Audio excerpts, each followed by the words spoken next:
Welcome to Enrichment of Mind, Body, and Soul. How are you guys doing? Excellent. Rich, how are you doing? I'm doing good. I'm just blessed to be on the right side of the grass, as I always say. Thank you guys for having me. You're very Mike, it's welcome. good to be here, right? Dan, The how are you honor. doing? Excellent. Over here just multitasking, moving around. Doing great though. Can y'all hear me? Good. Yeah, Yes, we we can can hear hear you you. loud and clear. We can hear you loud and clear. It's so good to see you This is guys. And awesome. yeah, It is awesome. Go ahead. How's everyone? God bless you. yeah, it's so good to see Paul. How are you doing? You good? I am blessed. Yes, ma'am. Where's Good to Dr. see you. Ross? Good to see you as well, Dr. Ross. How are you doing? Hello, hello. Had a little bit of Hello, hello, technical hello. difficulty, but I think I'm here. Can you hear me? How's my audio? Your Your audio is audio is great. great. Excellent. Good to go have you guys in the house. And this subject is such an important subject. And it's really good that it's coming from from men perspective about prostate cancer and minority men. Because many times men are not vulnerable enough to say how they are feeling. They're not explaining themselves when they go to the doctor to let the doctor know exactly what's happening with them. And then when they get the results and realize they have prostate cancer, that's a whole nother story. They don't have a supportive group. A lot of times they go through depression. So many things start to happen. But I am not going to give away anything. I'm going to allow you guys to really talk on that subject matter because that's a men's subject area. So I'm going to leave you guys to touch on that. But it's so great to have you guys in the house this evening because it's you guys will able to help men to understand how they can really be vulnerable, how they can really show up for themselves, how families can support them in time when they're going through this process, whatever it is that they're going through with this prostate cancer, how family could be supportive to them. So I'm going to leave that for you guys to touch on the subject here this evening. But I'm Karen Pascal, holistic health and wellness coach and a co-author of 2 books with my sister Joan. Your gut and you and self-care is intentional. And I hope you guys are continuing to do your journaling. I hope you're pausing and going within, checking in with yourself, see how you're feeling, because many times we are sweeping things under the rug and we're not really checking in with ourselves and understand what's happening with ourselves. So I hope you're taking the time to do that with yourself. So I'll now toss the mic over to Lady J. Lady J, take the mic. Wow. Great opening as always. And what a beautiful space tonight. I mean, our spaces are always beautiful. But when we can have a group of men who is truly amazing to share space with us and gonna motivate us, gonna enlighten us and all that good stuff. Welcome to all you guys. I want to say tonight that where you are at this moment, we're in April. Wow, the time went by so quickly. And how are you showing yourself grace? Are you showing yourself grace? Are you showing yourself love and compassion? Are you believing in yourself? What is your inner dialogue? How are you talking to yourself on a daily basis? Are you reminding yourself that you are special and you are unique and you are amazing? Are you celebrating those wins, big or small? Because you work hard to get there. And are you showing yourself gratitude? And are you grateful for the people that are supporting you in your life and gradually guiding you through on your journey and believing in you when sometimes you don't even believe in yourself? So tonight, we want to congratulate you for all the bold moves that you're making. Sometimes you go through setbacks, you go through rejection, the no's, but you still find yourself and you still find that way to move forward and to propel yourself, walking in your purpose, living out your dreams. So we want to congratulate you that you're pushing through fear and not letting that define you. You're moving forward. So tonight, we want to say congratulations to you. And sit back and relax. We have an amazing show for you tonight. And we got a group of men in the house. Let's give them a round of applause. Thank you. Some amazing men who is going to share with us and inspire us and give us new perspectives and great insight on different topics that we're going to talk about tonight. And don't forget, as Lady K was saying, make sure that you pick up our self-care book. It's essential. You can share it, give your friend as a gift, because self-care is so important. And not forgetting your gut and you. How are you taking care of your microbiome? It's essential. But we're going to not talk more about that. And also, don't forget, sign up and subscribe for our magazine, because they have great stuff in there for you. Health, make sure that you can make healthier choices, because we all want to be healthy and show up at our level of vitality. So I'm Lady J, certified holistic health and wellness coach, and so many other things. But tonight we want to just say welcome to all the great men we have in the house, and great topic. We're going to talk a little bit about farm and agriculture. We're going to talk about prostate and all those good stuff. So sit back, relax, invite a friend to join us for these 2 hours so that you can be truly enlightened. So we're going to start off with asking you, gentlemen, to introduce yourselves. Let's see who's going to take the lead here. Hi, Oh, how y'all doing? I'm Paul Kirk Clayton. Hi, Um, Paul. my wife, she died of breast cancer in 2021, and I'm from Sulphur And Springs, Pastor Paul, Texas. do me a favor. Dr. Yeah. Ross here. Why don't Yes, you sir. give us a very brief word before you begin? Okay. You want a prayer, or would you want just a Yeah, just word? a very brief, Okay. but please Okay. bless the ceremony. Okay. Dear Heavenly Father, we ask you right now that you would just sit over this conversation and enlighten those that are listening and help those hearts to grow and help others, Father, as we journey on into life and helping those to uplift our minds and that we may help one another and be stronger in the Lord. In the name of Jesus, we pray. Amen. Amen. Amen. Thank you for that. Thank you. Thank you, Dr. Yes, Ross, sir. for alluding to that. Okay, but I'm Paul Kirk Clayton, and I've been preaching since 2007. But I had a family, as you can see, the one in the middle there, my brother over there to the left, the right, if anybody's looking, and my wife in the middle. Them are my crutches. I come from a broken home. I pretty much was the assistant parent raising my brother, and he died at 28, and he stayed with me all his life, and he shot himself in the heart due to medical issues and life issues and lack of love, if you ask me. And my wife, she died of breast cancer 10 years later, and I was with both of them.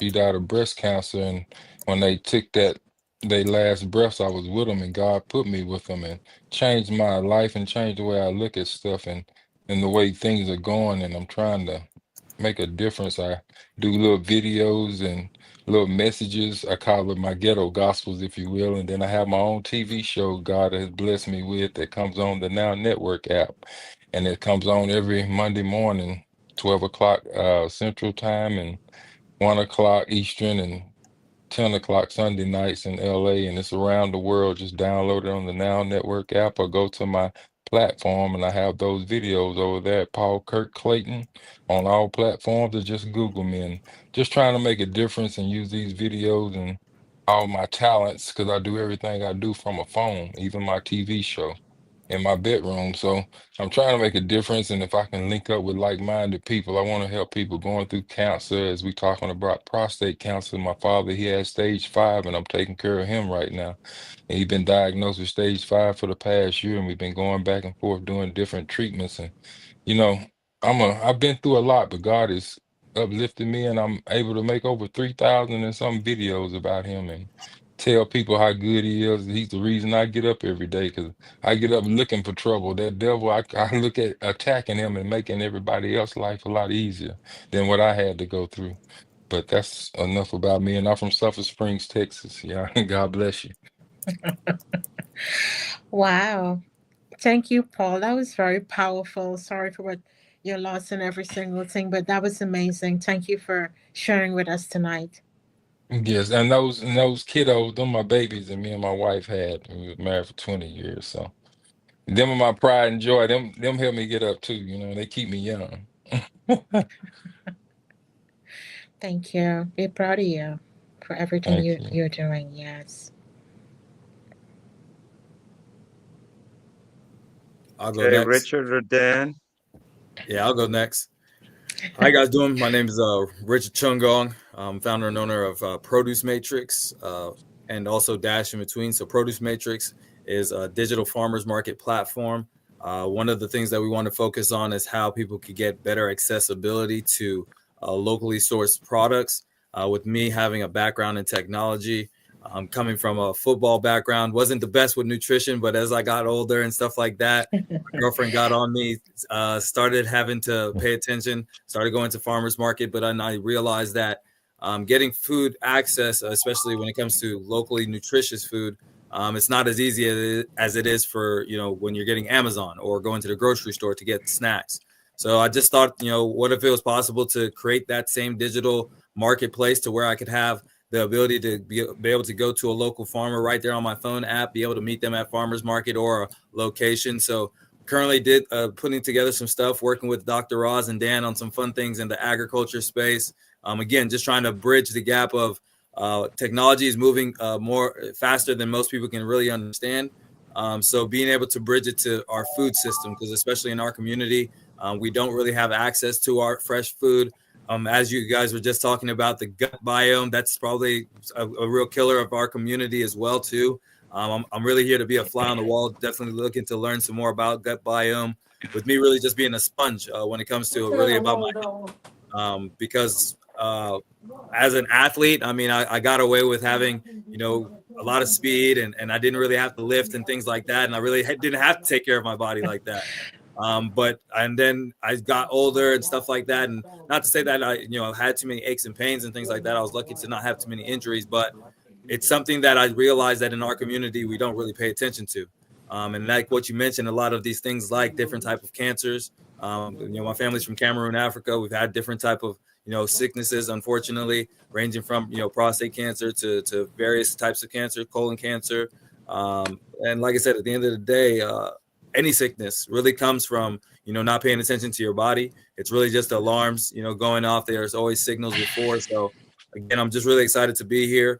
Definitely, especially to learn information, because I think that when you get new information, you're a percentage better. That's kind of how I see things. So definitely here to learn a lot of things from you guys here. Thank you guys for having me. Thank you, Richard. Thank you. We're proud of everything that you're doing. Amazing.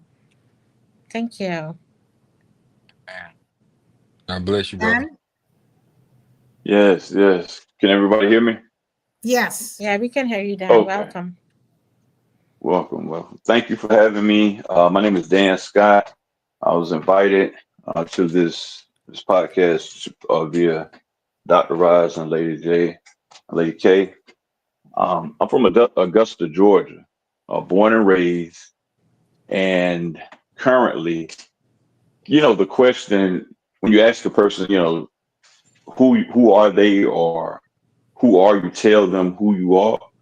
What I've discovered is that in each of these questions, when people ask you, I'm literally just a positive part of your life. If someone wants to ask me that, who I am and what I do, I'm pretty much a positive part of your accounting system when it comes to your everyday life.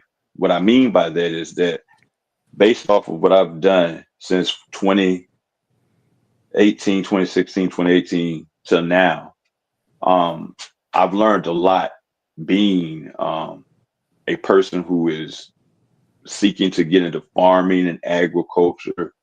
I've learned a lot as a person who is from communities that have been ravaged and plagued by cancers, all levels of cancers.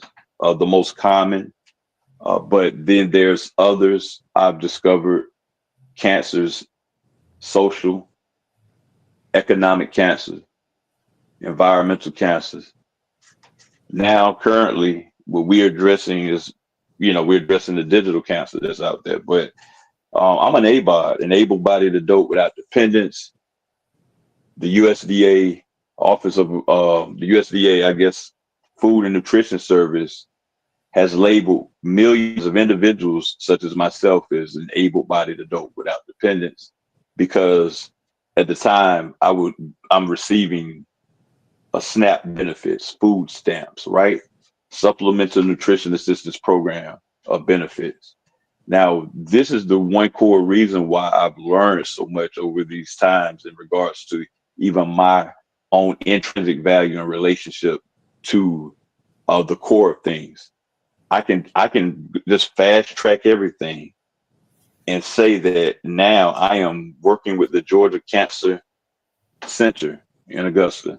It's part of the Augusta University rooftop garden project. It's a renovation rooftop project.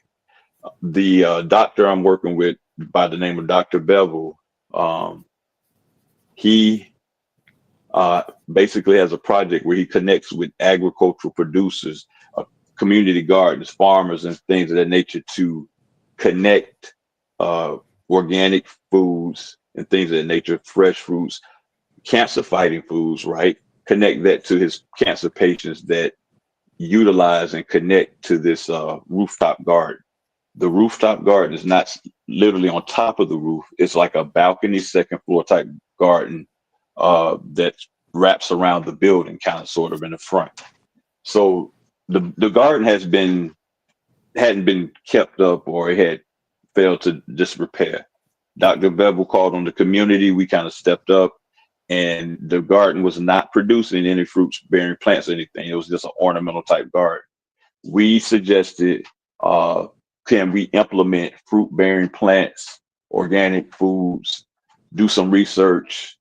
We found out that muscadines is one of the number one fruits that is studied in cancer research to extract something from the muscadine skin.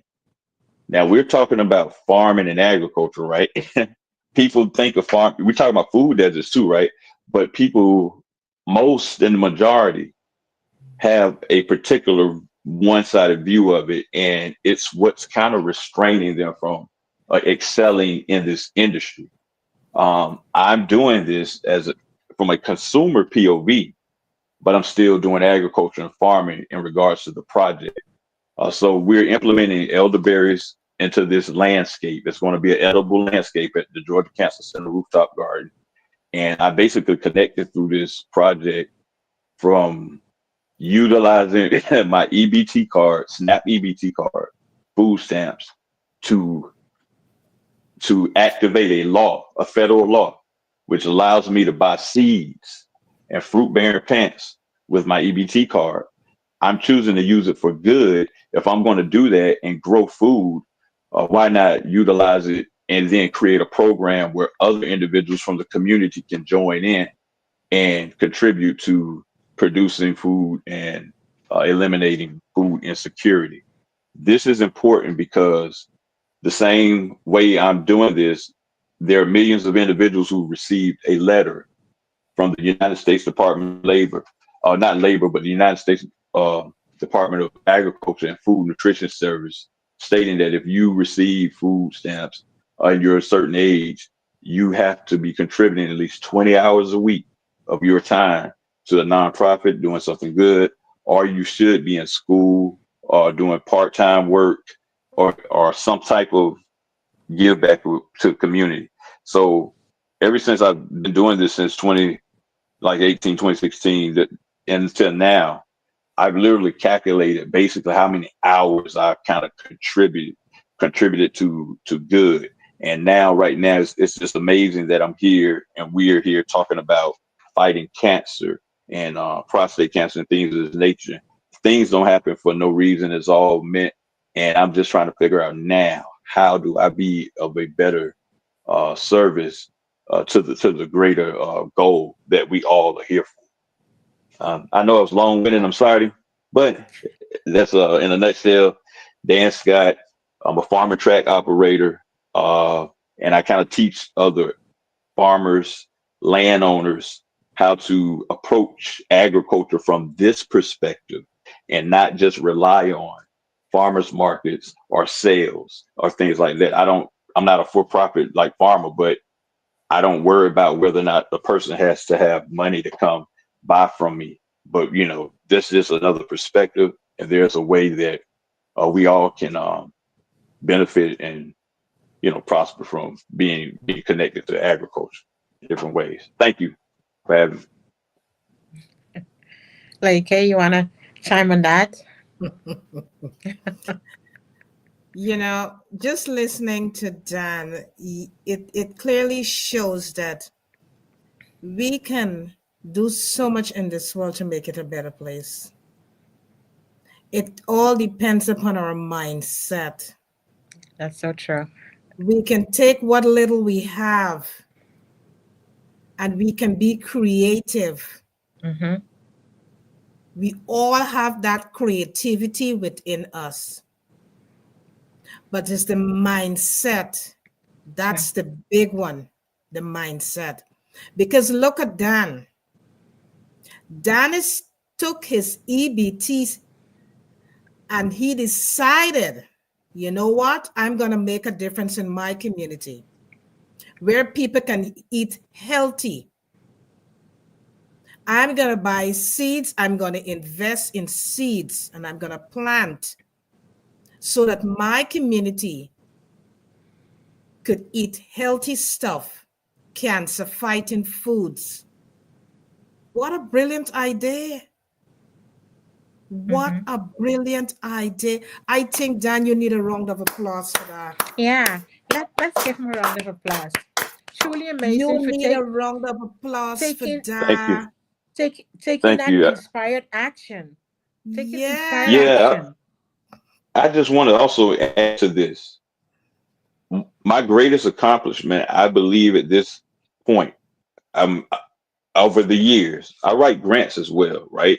I do different things with my time that I guess the government says that I'm required to do to even retain these stamps. This is not me. There's millions of people, and they have to do this to retain them for at least a quarter or 3 months. But the thing I'm most proud of is that when it comes, we're fighting cancer on different levels, right? Health, social, economic, environmental.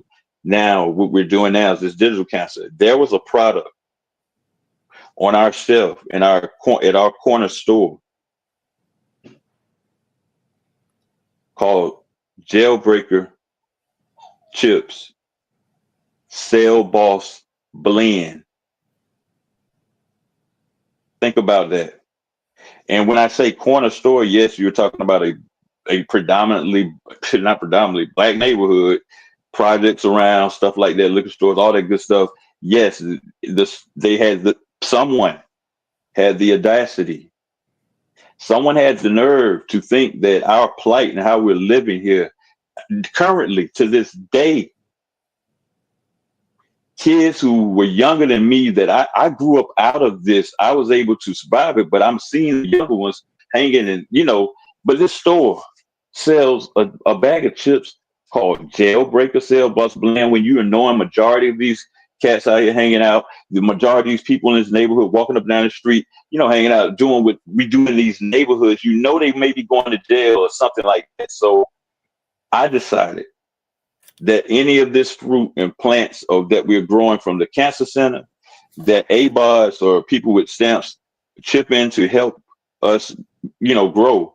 I decided that potatoes, kale, radishes, things like that can be converted into chip form, dehydrated into like kale chips and things. I decided that we're going to create a brand to replace those Cell Boss Blend chips that was on that shelf. So what I'm saying is I'm proud to say that those Cell Boss Blend chips are gone because we, as a community, came together. I ran it to my commissioner or to my local leaders that this isn't fair to individuals who don't have the opportunity to even go create a bag of chips to get out of their plight. And you're going to sell us some food that's not healthy for us, for one, and then get the nerve to put a jailbreaker blend sale boss. Are you kidding me? And the people who own the store for 40 years, since my grandmother has owned a house around here, and all these other people, the store has never been owned by anyone who looks like us. Are you kidding me? So yes, I'm going to use my ABT card to make sure we replace that sale boss blend that was on that shelf a month ago with something healthy and nutritious. If that's the micro step I have to take, we will replace the entire store if I have the power to do so. But right now, I do understand that I have to maintain, I understand I have to maintain composure in order for other people to experience the blessing that I've experienced, to experience the power of being able to fight back at a micro scale. The chips are gone. They may be in other places, other stores in this community. They may be in other places in the country, whatever. But that little bit, and knowing that now the stuff that is going to be growing in conjunction with the Georgia Cancer Center, those foods can be utilized to help the individuals, same ones hanging out there on the block, to come help work in this garden with us, or come help us transform this product into this third-party product, because the proceeds from this can go back to them, can go back to the community. I'm going to stop right there, man. I just wanted to put that piece in there. Thank you, guys. Thank you. I'm not going to talk anymore tonight. We can see how passionate you are about your cause and working in your purpose and giving and serving, which is very important and admirable what you are doing. Dr. Raz?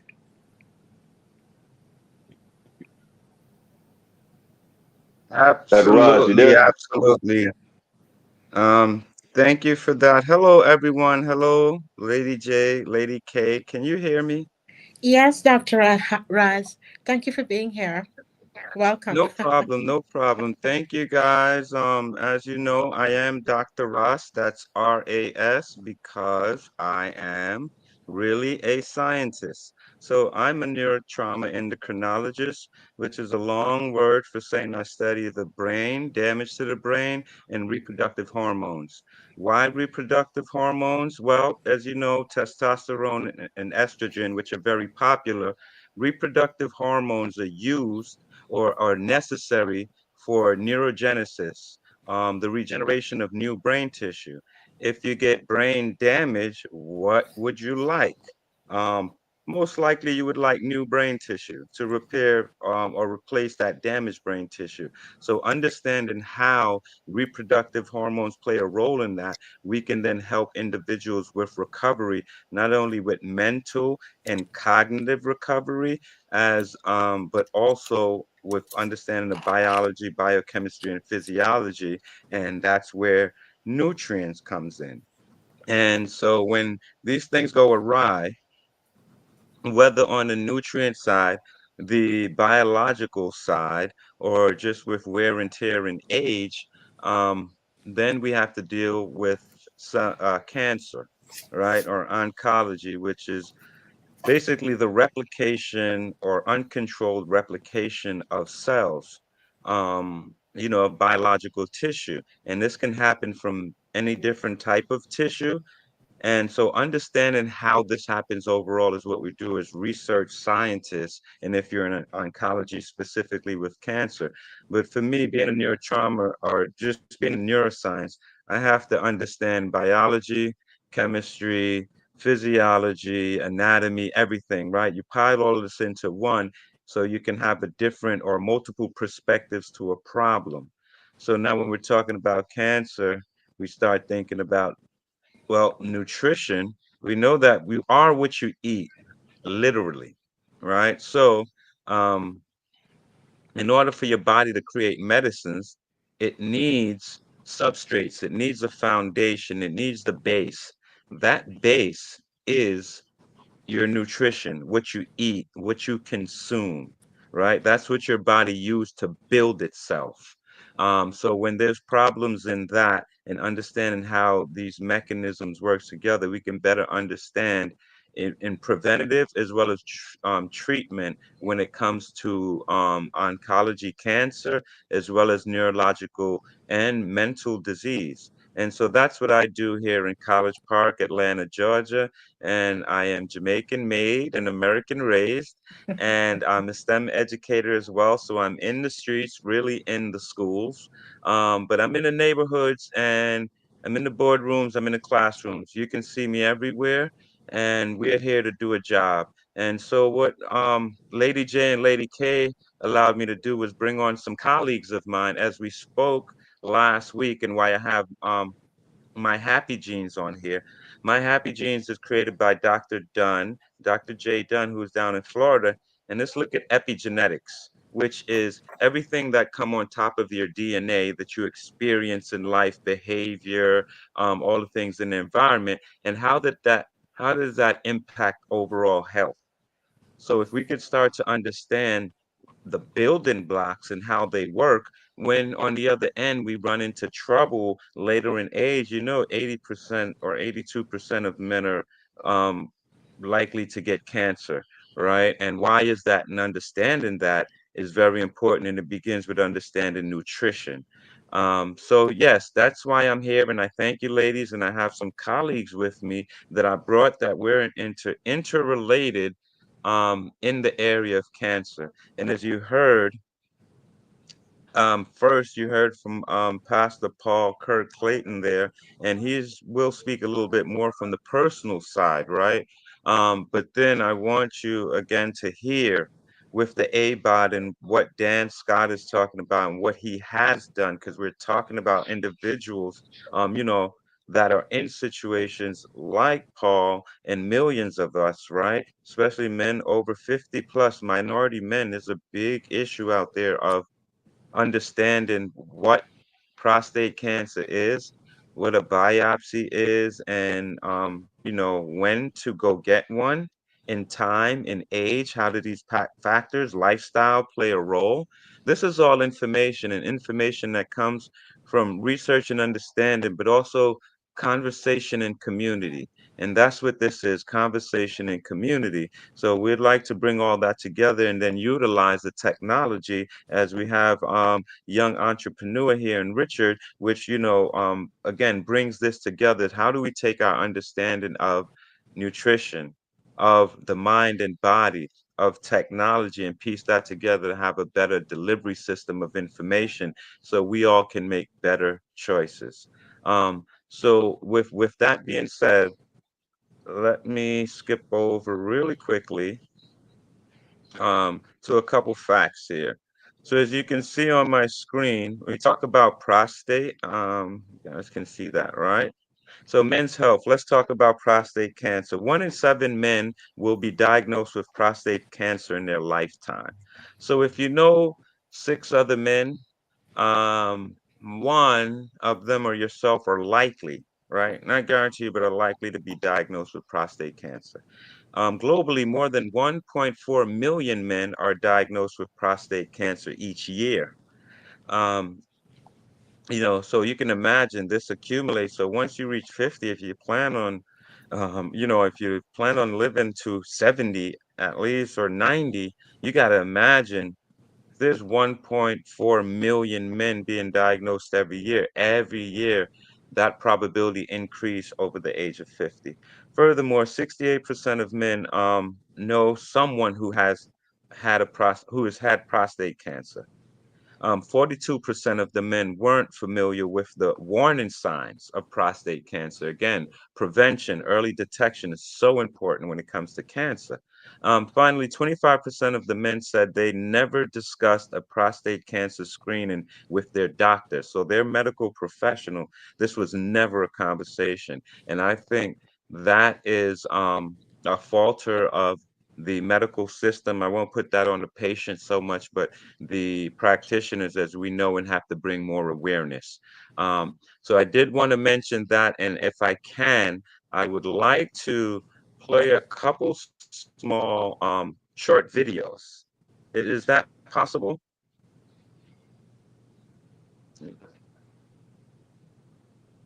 Lady J, Lady K? Yeah, yes. You can go right Yes. ahead. Okay. Thank you. Let's see. Thank you. Go here. Go here. Let me know.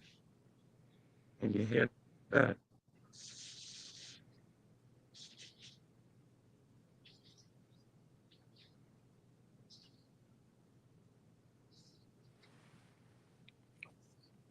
As you know, cardiovascular disease is the leading cause of death worldwide, and specifically in men, that's followed closely by prostate cancer. So the purpose of our study was really to look at the impact of race on the vascular health in men following prostate cancer diagnosis.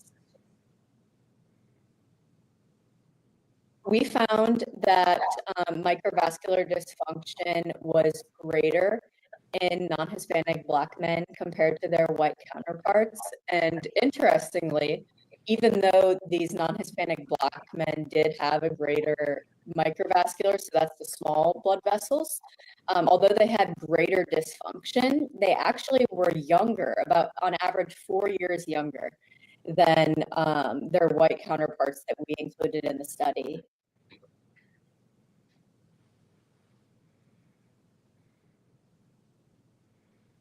Okay. So Most people know that surgery and radiation are the thank you for that. Again, I just want to give a couple important, and the reason I do it this way is because this information, I do it like this so you see that the information that we're talking about is available to you. This is not magic, right? 1 second here. Let's see. Present, share screen, and 1 second. But I like to do this, and I hope you guys heard exactly what they said, and I'll play one more. But it's the importance again, minority men. We're seeing this in younger in our race, and we have to pay attention. If early detection is important, and we're seeing signs early, that means we need to get checked even earlier.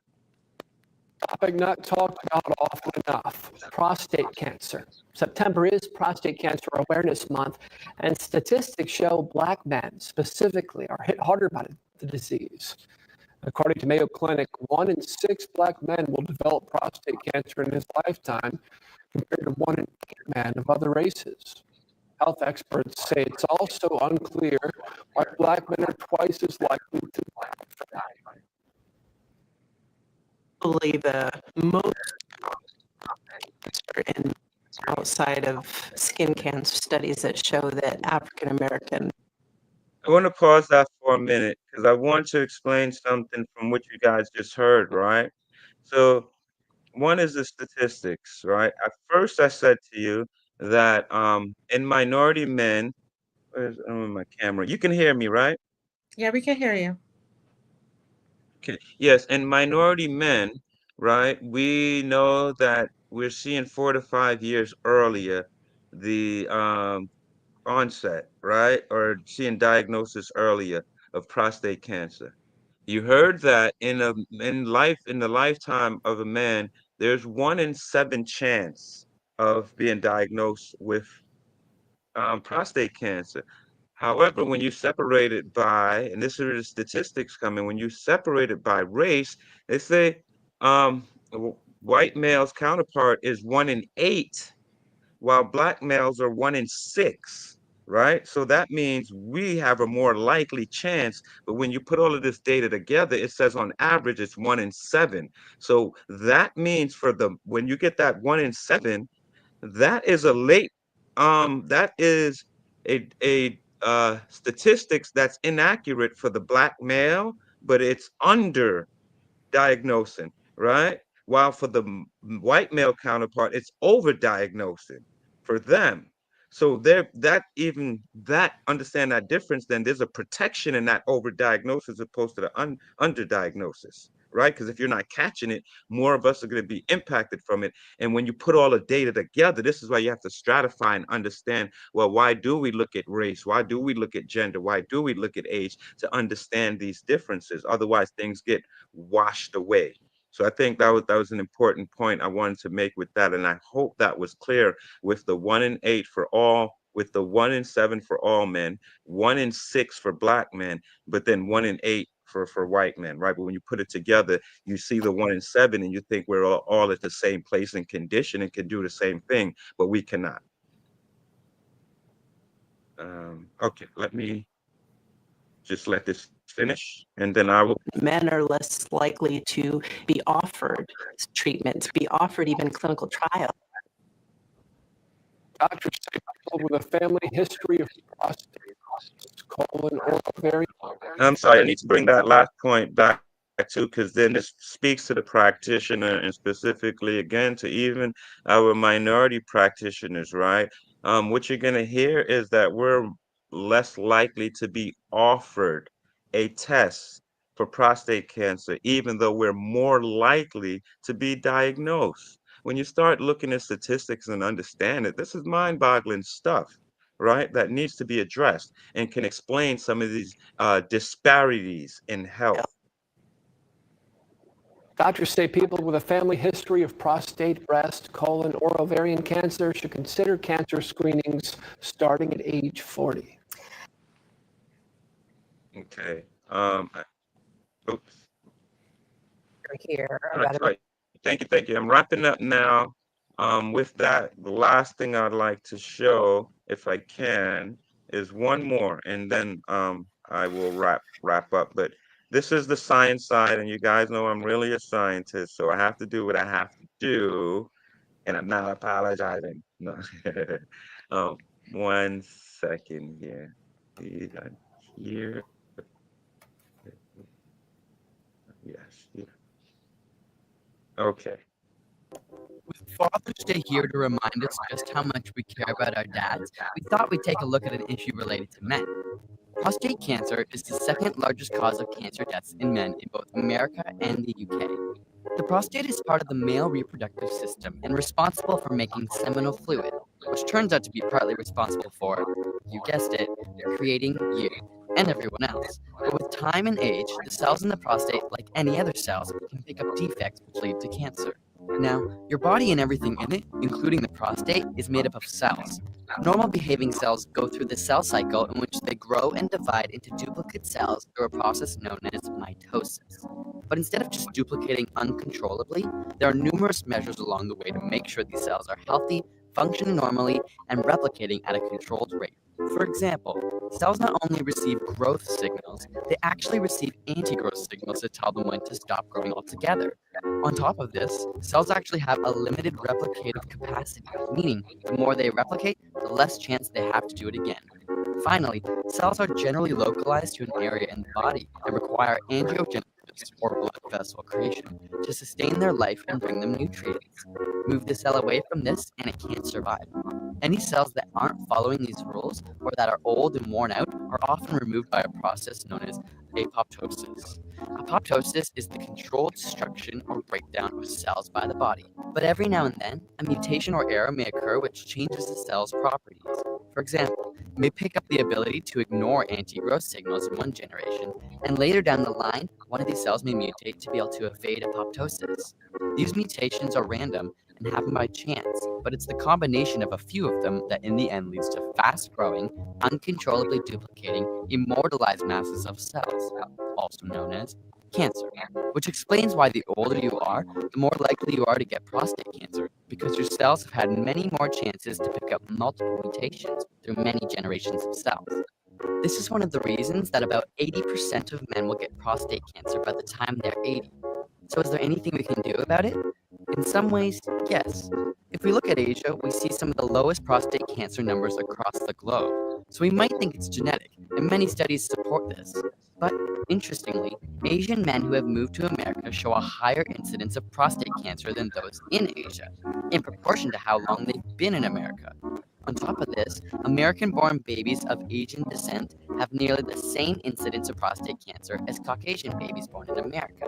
This clearly illustrates that some of the contributing factors must be diet and lifestyle based. As it turns out, some studies have shown foods like soy, tomatoes, and fish may be partly responsible for this decrease, though there is still much debate.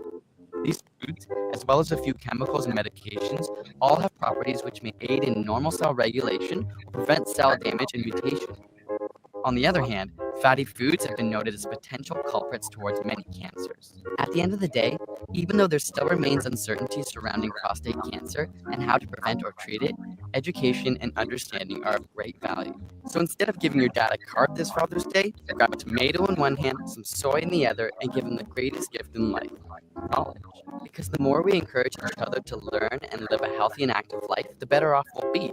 And the more we think about how our conscious choices affect our lives now and later, the greater our quality of life can become. Okay, so that was a little education, Lady J, Lady K. Why don't you give us a voice and then we can get back to our guest. Oh, sorry. Wow.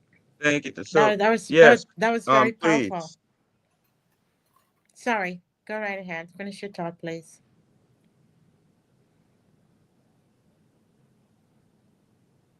Dr. Ross, you're saying something? No, I said I'm done. I'm just trying to find myself on camera, but thank you for that. Go ahead, Lady Lady J. J, Lady Yeah, K.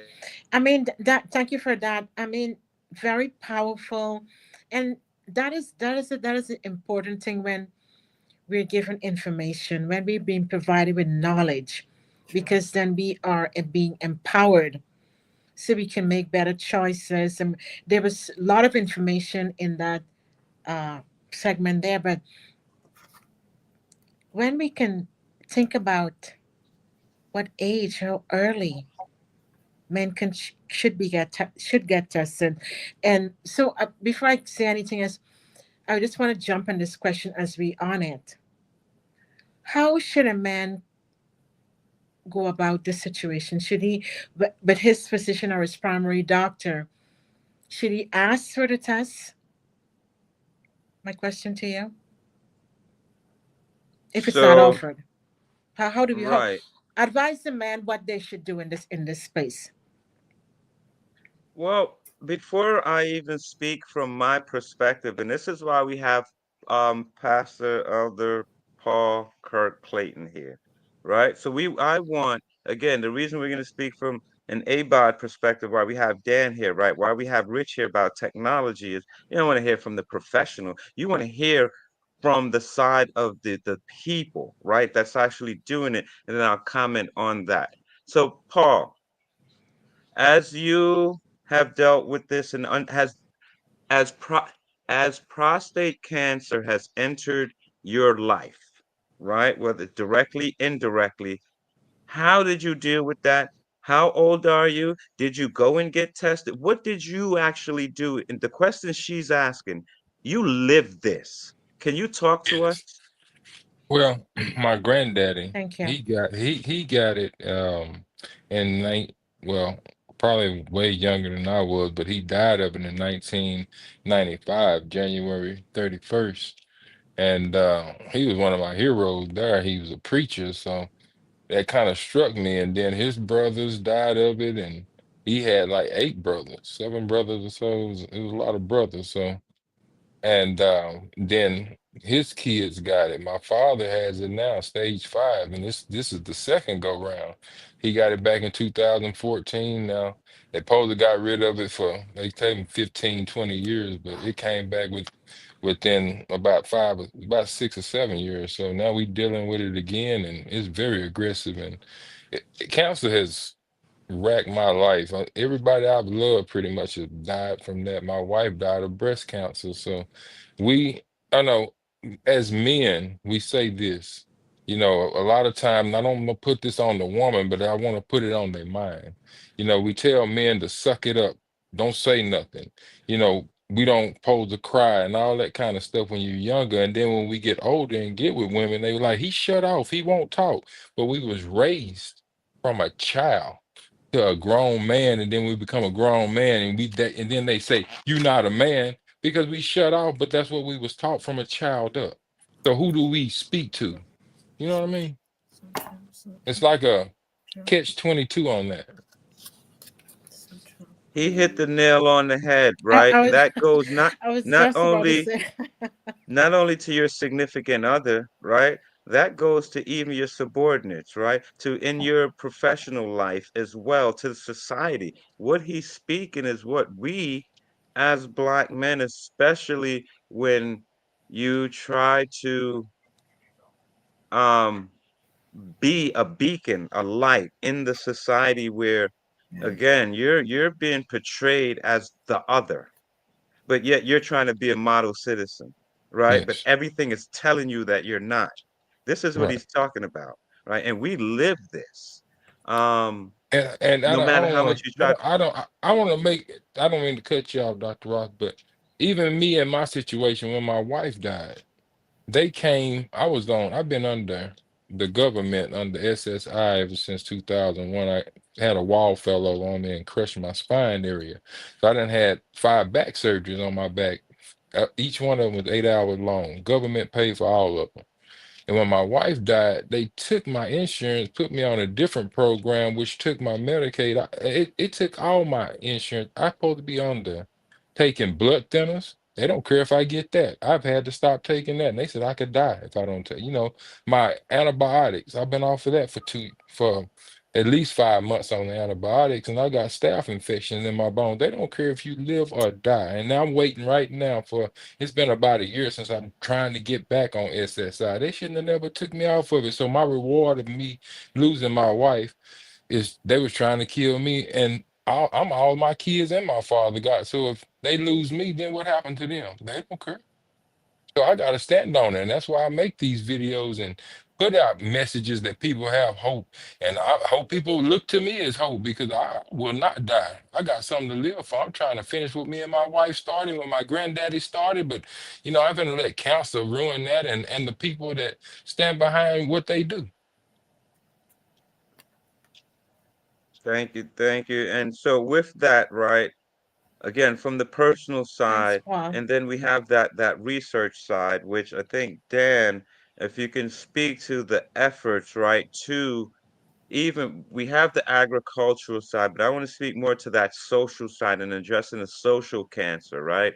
Of not discussing, not being a part of the dialogue in older minority men. Because of these reasons, what is the Cancer Research Center, if anything, doing, or what do you know on the end of able-bodied adults, that what what is being done, or what could be done from your perspective?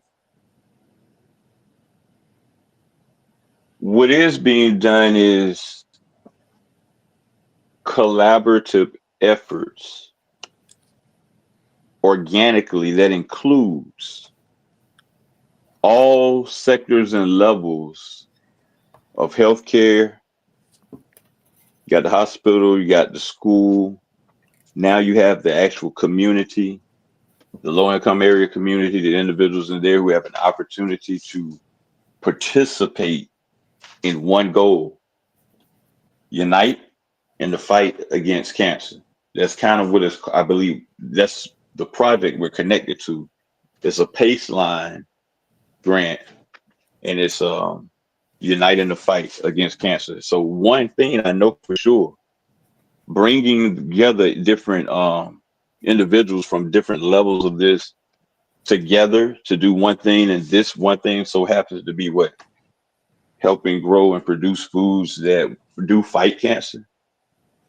What could be done when it comes to the social side, social cancers can be looked at as the defects letter that millions of us have gotten, and what's not in the defects letter when it's talking to the ABAWD, when it's telling the ABAWD,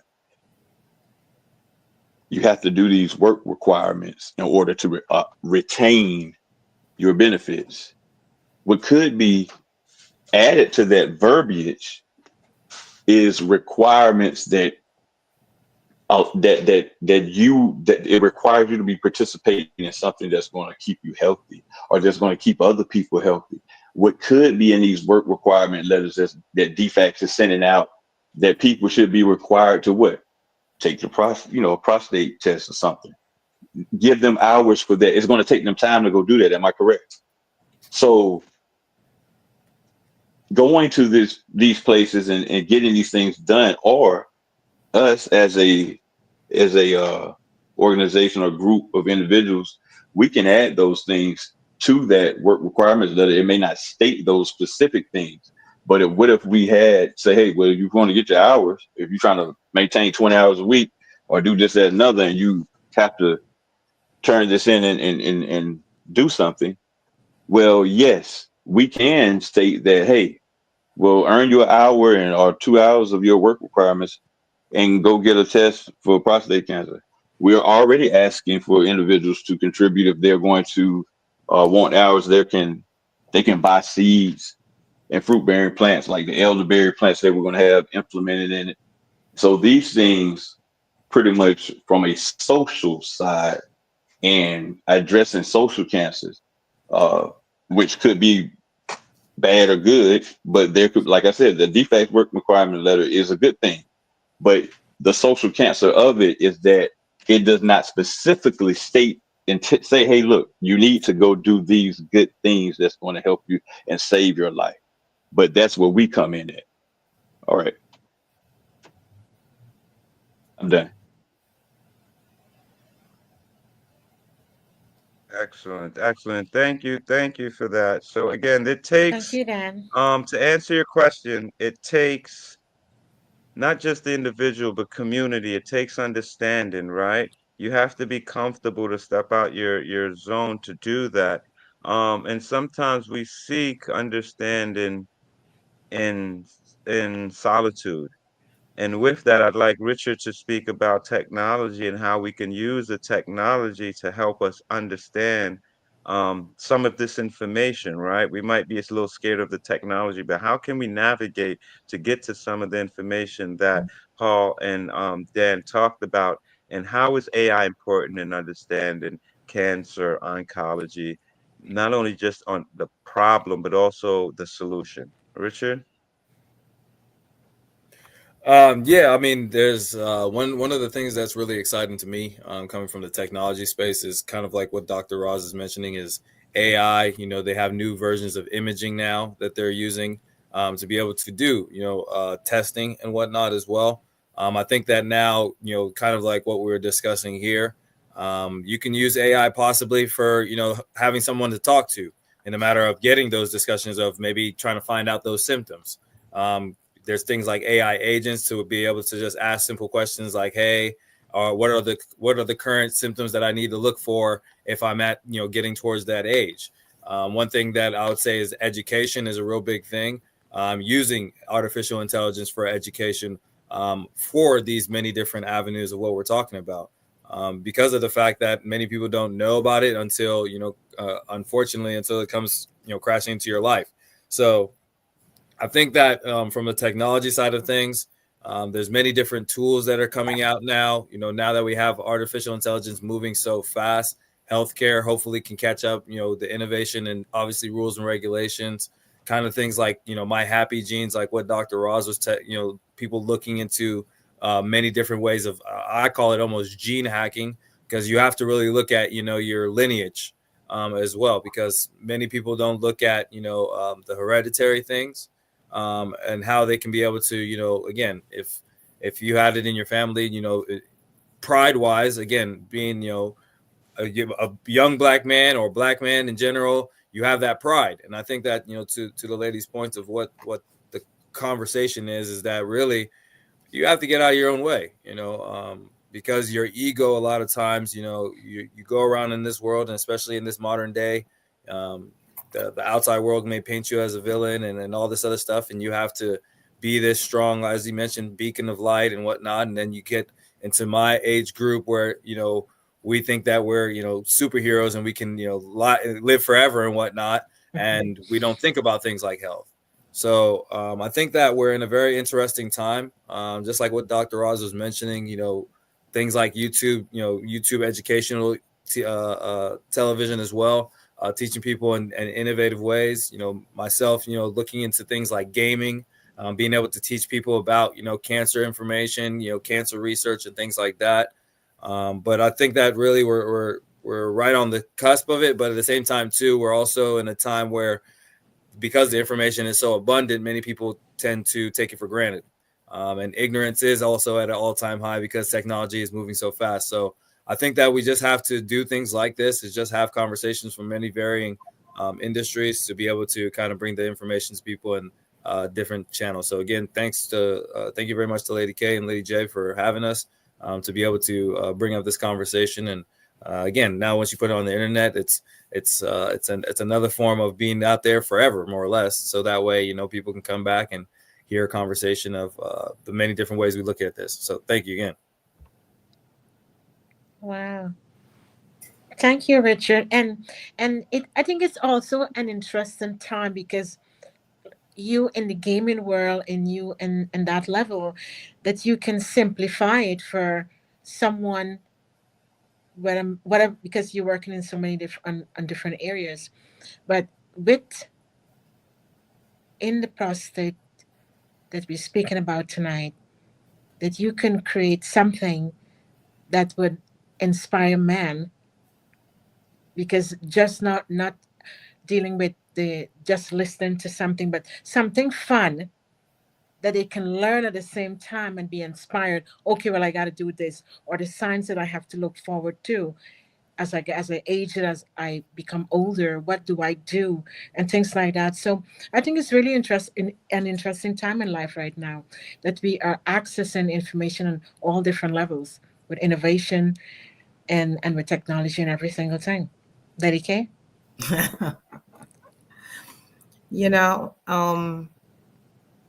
I just want to thank each and every one of you coming here this evening and being vulnerable in this space. Because the thing is that minority men, as Paul was saying, minority men growing up as kids in a home, you had to be very quiet. You had to suck it up. The way how you're feeling, you cannot express yourself to say how you're feeling. And not knowing that that is an impact in young men's lives as they move through life. So when something huge is happening, they kind of like shut it down and just tell themselves, this is what it is. But looking at you guys this evening and letting men know, especially Black men, let them know that they have a voice. They can speak up. They can say how they are feeling. And also educating the family as well, especially family who have young men that is coming up, the things that they should be saying to their children, and helping the younger generation to understand that you have to speak up the way how you are feeling and not be told to shut up and shut down, suck it up. That's not the right approach, because in the long run, your kids end up suffering. So Right. this was such a beautiful topic this evening. And as I said before, that each and every one of you could be so vulnerable and to help the community to understand that you have a voice. If you're a Black man out there, you have a voice. Whenever you go to the doctor, you have a voice. You can speak up. You can say the way how you're feeling. Because only you know how you're feeling. Only you know how you're walking this life and how you are feeling within yourself. and you have to speak up. And I really like when Dr. Ross talk about nutrition. We really got to change our minds and thinking about food, because food plays a big role in our lives. Whatever we choose to put in our mouth, that is what we will become. And many times we don't realize that food played that big role in our life. And we have to change our mindset when it comes to nutrition, because nutrition is very, very important. Right. And another thing too is that we have to rally around each other. We have to get communities, collaborations where we can rally around each other. And when you have a community whereby you can feel comfortable, where you can be supportive, there is where a lot of things could be birthed. Look at the creativity of each one of you. You saw a need and you decided, you know what? I can make a difference. I can show up for my brothers who don't have a voice and help them to have a voice. And you guys show up. You're showing up every day so that the younger generation can see, the younger generation can see, you know what? I am looking at Rich. Rich have a voice. He could be creative to help other Black men out there. Paul is showing up. He's making a difference, and I could do the same as well. Look at Dan. Dan is showing up. He's making a difference. I can do the same. Look at Dr. Ross. He's showing up, making a difference. I can do the same. So what you are creating a legacy. You are creating a legacy that is going to last for a lifetime. For future generations, you are setting a foundation for future generations. And we just want to congratulate each and every one of you for the bold moves that you are making to help the future generation. Thank you. Yeah. Thank you. Thank you for saying that, Lady K. And you stepping outside the box, and because it's such an interesting time in life right now, there's so much, there's endless possibilities that are opening up that can help others to understand, how can I do this? Now that comes to the question that Deborah sent, and what Deborah is saying, and I think it would, each one of you can share, speak on that. I think it would lean in exactly what Paul was saying, because Deborah is saying that her partner, her boyfriend, fiance, he just got diagnosed with with prostate cancer, and he's shutting down, and he's not speaking up and stuff like that. So speak to that. How can she support him as someone that she loves and care in her life? What can she do? Because he's Not not speaking. speaking up much, and he's let us know what she can do.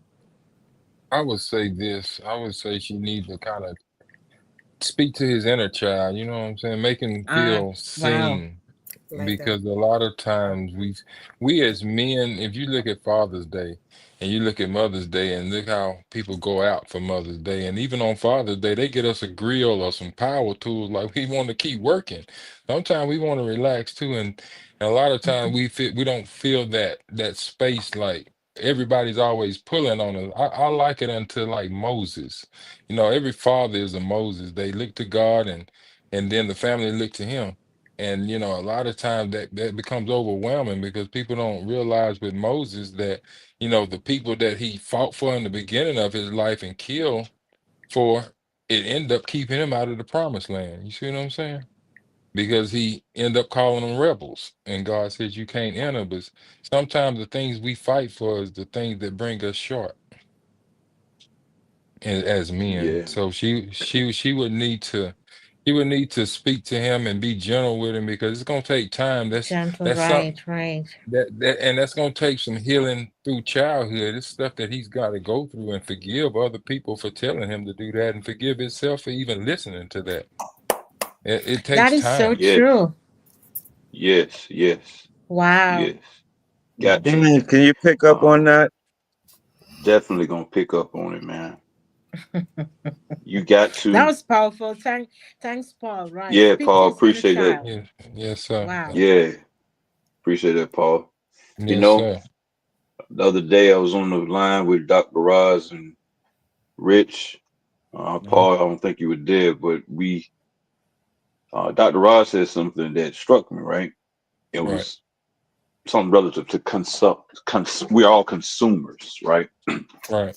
And I told you I got into the agriculture thing from a consumer POV and Mm-hmm. found out going back to the root of it helped me throughout this entire.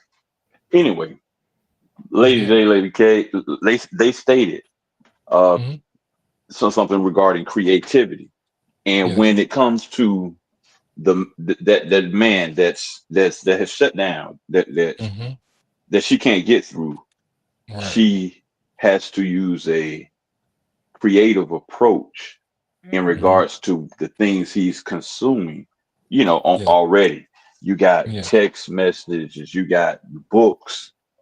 Yeah. Now when I say books, you could create a note, or he made his favorite juice or something he likes. You might Mm-hmm. can wrap it or put something on it like a note, or you can communicate.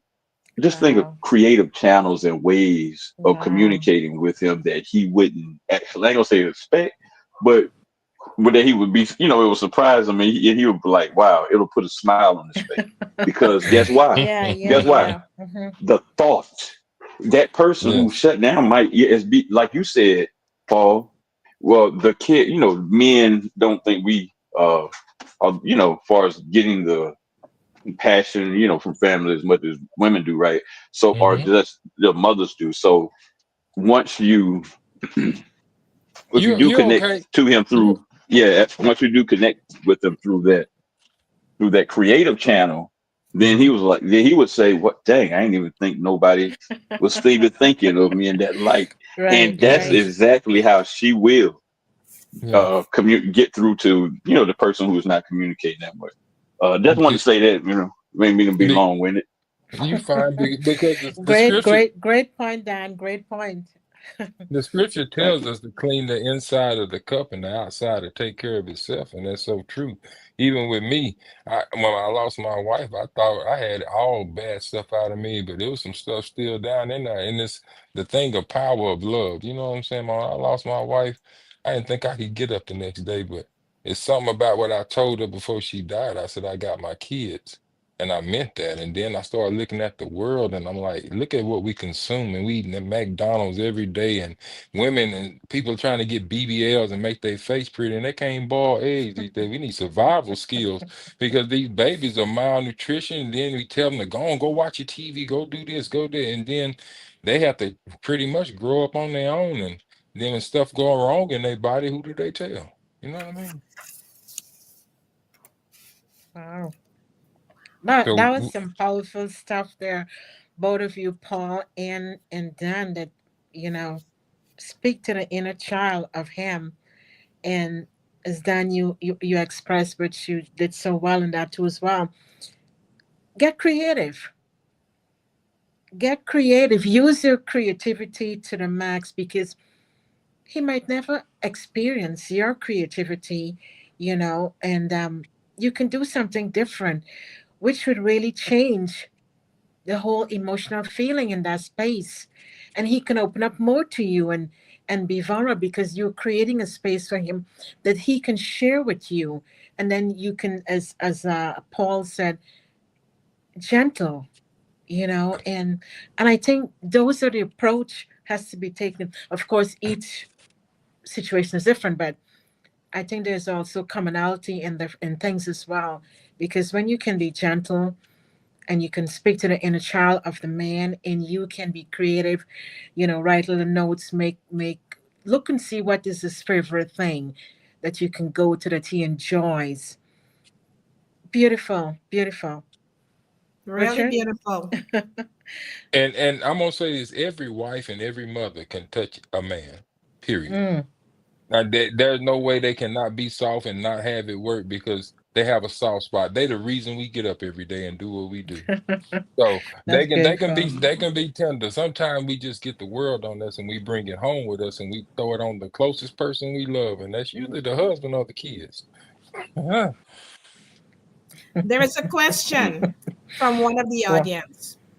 How can policymakers address healthcare inequalities related to prostate cancer diagnosis in unserved populations?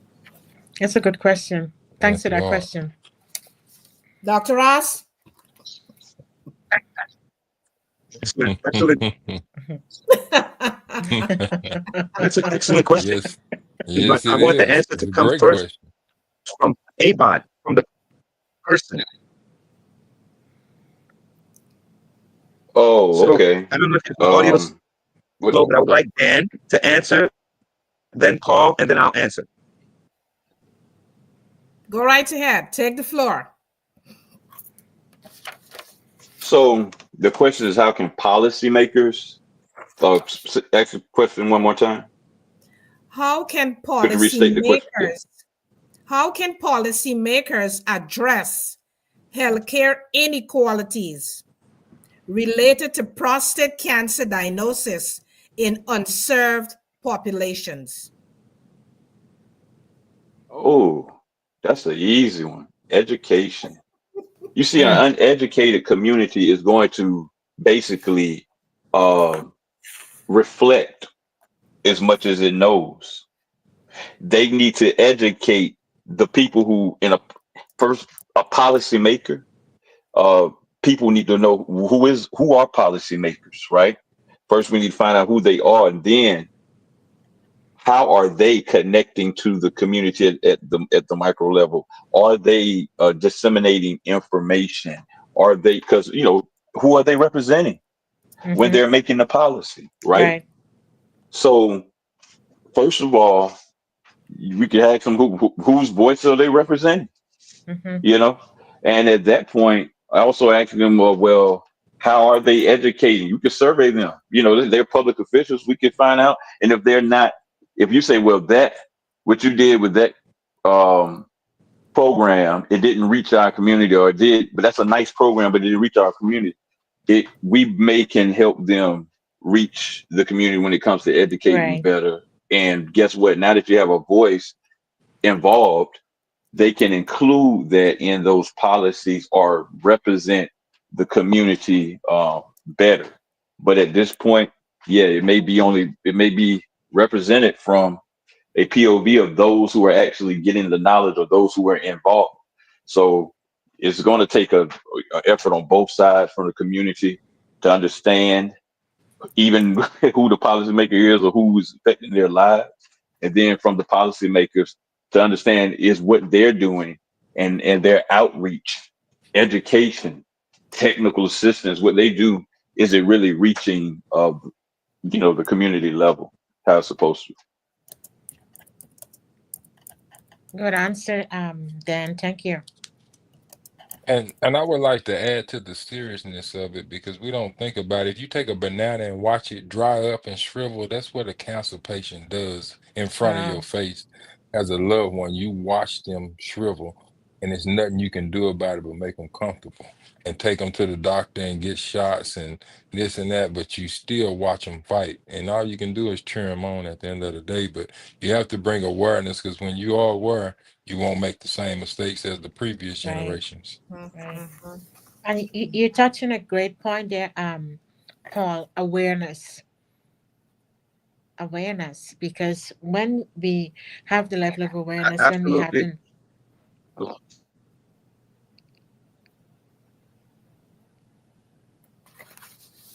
hello.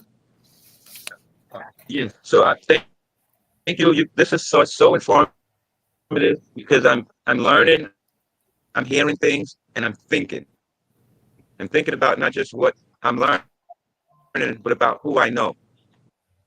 And if you're listening out there, you should do the same. Think about what you're hearing, but also as what you're hearing, think about who you know and who this information may be important to. You can direct them to Lady J, Lady K, or any of the speakers here on stage. stage, it's very important. Again, awareness is the most important. Is information sharing, because that's how you take action. These things that we're talking about here, and how the Dan has designed how to, as an ABAWD, to utilize the system to enhance and better his life, his situation, his community, and everyone around him. I think we can do the same by picking a problem and finding a solution to address that. On a professional side, what can the medical establishment do? They can do two things. One is first is to understand the demographic, understand people. What statistics are numbers, but these numbers are about people. So understanding who these people are, what they're dealing with outside of these numbers and these statistics, right? Because that impacts their decision making. So that's one, understanding your demographic base, your patient base. And the second thing is understanding your local, state, and federal laws when it comes to not just medical, but AI medical technologies and devices, because as you do that, you'll provide more options for your patient, for the individual you're taking care of, or anyone that is in earshot. So again, understanding the city, state, and federal laws as it concerns prostate, as it concerns AI technology. And then as a practitioner, understanding people that you're serving and their needs beyond the numbers. Thank you. There's a Yeah. next question. What role does medical mistrust play in the diagnosis and treatment of prostate cancer among minority men?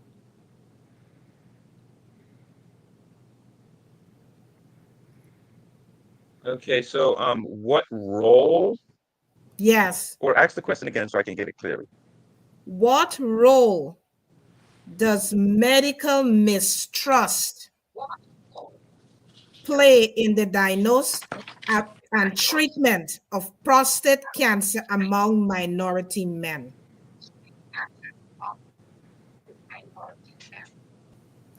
I could probably answer just from what Dr. Ross said earlier. I mean, just from what was mentioned, we as black men suffer from prostate cancer more, but yet we don't get tested from it. That's due to the fact that, a lot of times the medical professionals that we see aren't from our communities. And so when we go there, and we no different from, maternity, health with black women and pain management with black women, it comes to another understanding of, this is why we talk about, representation matters, especially when it comes into the medical field, is that we can't expect people that aren't genetically built like us, that don't have the same issues. Sickle cell is not something that affects, white people or other cultures as much. So we have to have more doctors that focus in that space. Same thing with prostate cancer. We should have, schools where, hey, why shouldn't we have more, whether it's black women, black men, but focusing specifically on prostate cancer, especially in the fact that it's 1 in 6 black men. So if you think about that, that's something that 1 in 6 black men, and we have a higher percentage of dying. The mistrust comes from really the fact that, just the healthcare system as a whole, as we're seeing, it's all built on capitalism. So when it's about making money, and I saw it early in the comments, a lot of people can't even go get a screening. So when it's one thing that we talk about, it's medical redlining, which at that point now you're really, that's playing with people's health. And so when money becomes the difference of whether or not I'm going to go get checked, and money becomes a difference on whether or not I'm going to do that extra test, or do just like Mr. Paul was mentioning, insurance, the medical mistrust to look at the fact that they don't care. And it's very unfortunate that, we don't have a system.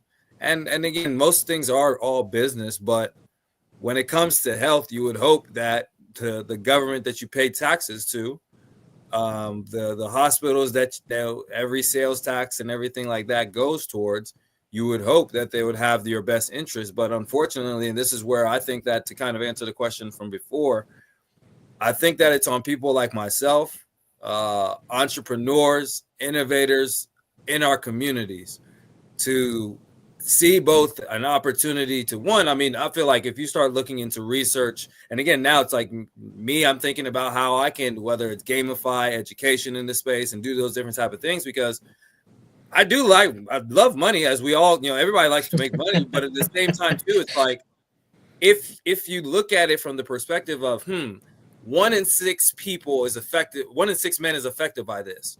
So if I can figure out a way of creating a tool or a game or a concept to where now I'm simply educating people, and I say, you know what, how can I get this book to 1 in 6 Black men?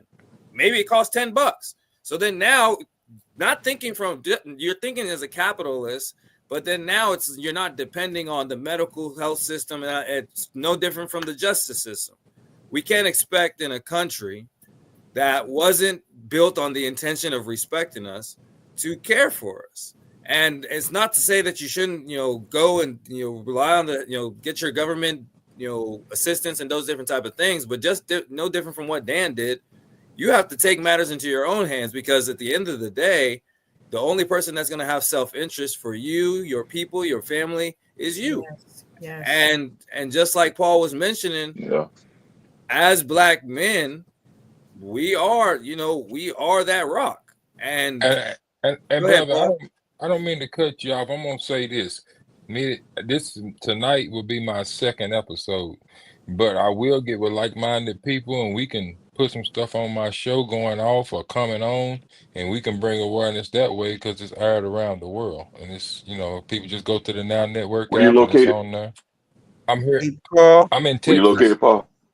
I'm in Silver Springs, Texas. Paul, Yes, sir. Okay. I would like you to get with Dan, because we talked about it earlier. And and again, this answers the questions, Lady J and Lady K, when you say, what can the establishment do? And it's more than a medical establishment, right? Because as Dan sits here, Dan, as an ABAWD, has helped Dr. Ross, the research scientist, to get into clinical cancer research.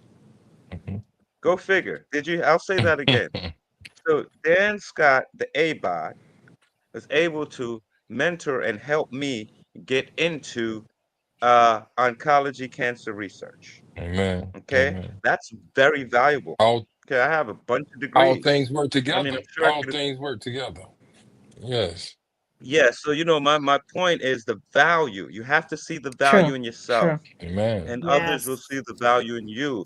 And with that, what we've come up with, we're doing from 12 to noon every Wednesday, actually, here in Atlanta. From noon to 2 every Wednesday in April, we'll be doing a food pantry around the Capitol. And with that food pantry, we're also doing a call to action.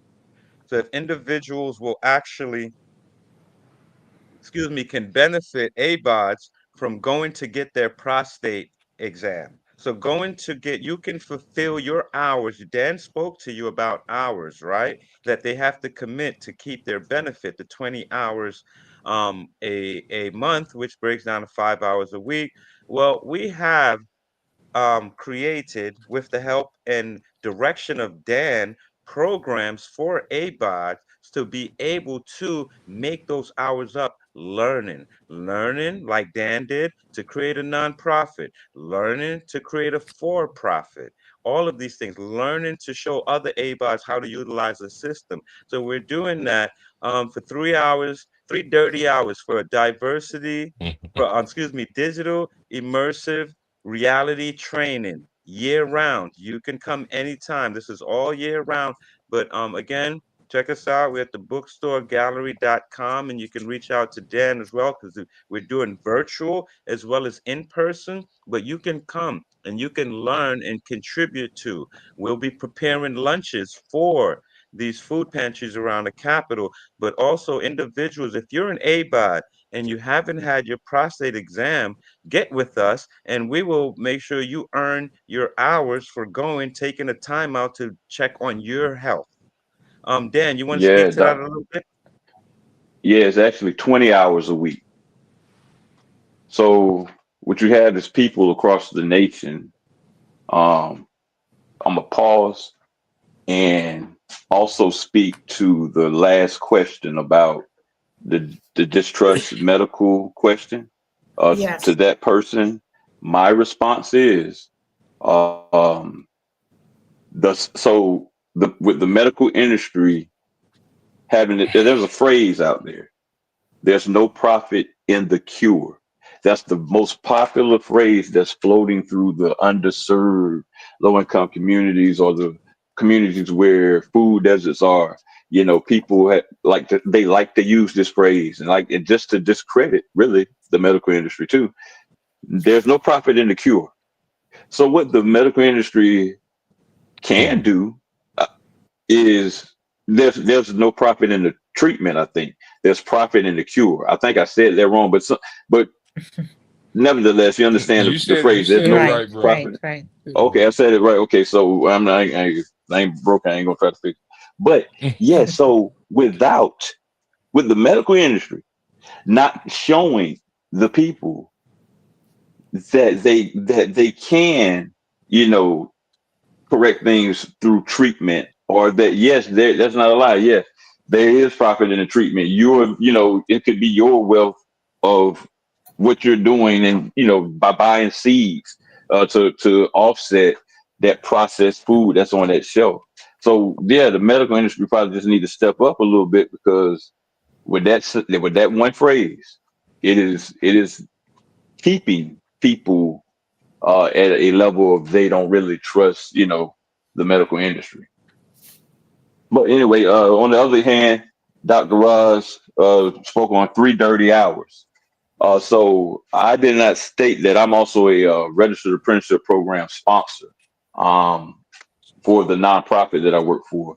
And the apprenticeship system has 5 areas: employer, OJT, which is mentor, RTI, related training and instruction, which this is what that is in apprenticeship right now. What we're doing right now is RTI. It can be delivered virtually or at a location. Then there's a 4th area, reward for skills gains, which is the wage a person earns. And then the 5th area is certification, or the certificate that a person gets throughout this. I said all that to say is that for RTI, for My a full ass. apprenticeship, I had to get up and yeah, move. My butt going dead. for Yeah. RTI, for apprenticeship, it's 3 hours a week, literally for the Why he government. It ain't got states that it's home? 3 hours a week. Paul, you might have to pause your or mute your mic, Paul. Can you hear me? You're good, Dan. I think he muted. Yeah, we hear you. So those 3 hours, what I recognize is that, wait a minute, for the apprenticeship system, if this is a requirement for an apprenticeship program, I recognize that Dr. Roz's event that he was having, those 3 dirty hours, could be utilized as a component of a registered apprenticeship program to deliver related training and instruction, which we're doing now virtually, or at the location where he's going to have this event in. So now these ABAWDs, we're setting up where the nonprofit also, we accept EBT, we accept SNAP. We're considered direct market farmers, which are DMF. So we can move around with equipment, or utilize a website that allows us to accept it virtually, in regards to how if we need to deliver, but we can accept it at the farm site. Or if I'm at the rooftop garden, when that happens and we are there, we can accept EBT there. If we go to the bookstore, wherever we are.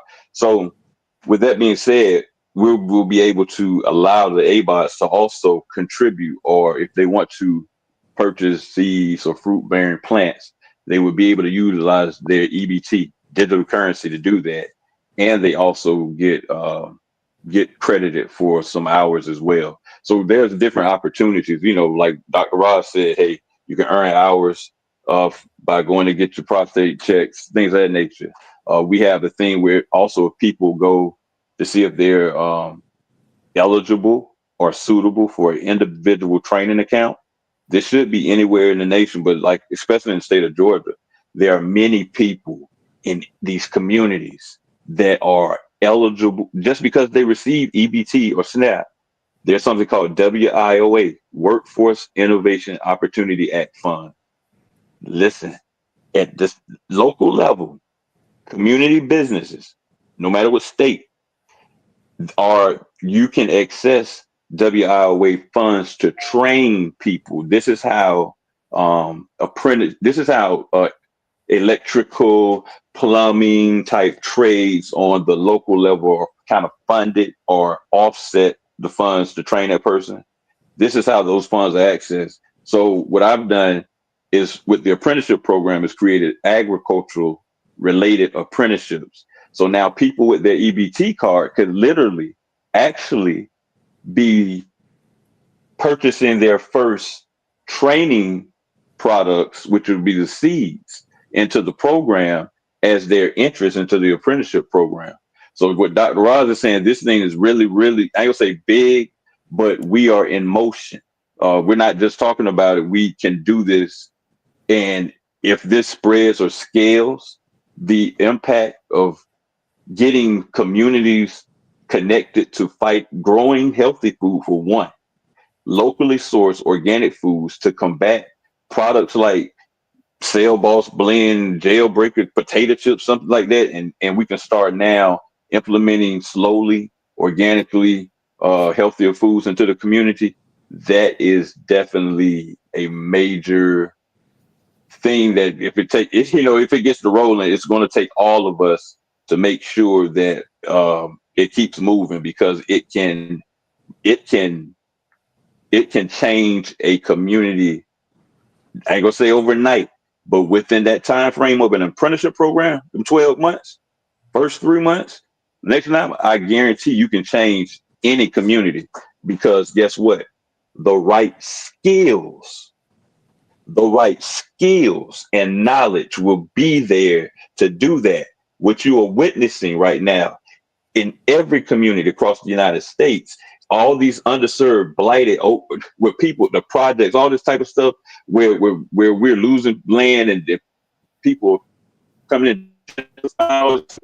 What you're seeing is the lack of knowledge of the individuals who went to public school in that area. Sorry to call public schools out like that, but really, what else is it? Because these people do not have the knowledge to even fight that type of that's an environmental cancer. Remember, I go after the social, economic, environmental, and digital cancer. That's an acronym. It spells out SEED. I guarantee if we focus on that area as far as skill sets when it comes to communities, yeah, within that 12 months of the whole apprenticeship program, and all businesses, organizations involved in that they can draw down from something called a training cost sheet. There's money on it. I had like 10 people approved to do this, and the training cost for each one was like $6,800. You're talking about $68,000 just right there. This was one organization, and here it is. I'm still trying to get people to understand this EBT, this SNAP thing that we've had and that we've always had for years. This was the cryptocurrency we didn't take advantage of. But the time has come now. We have other things that can connect to this. It is happening. We're not just speaking about this. I even made a song about it.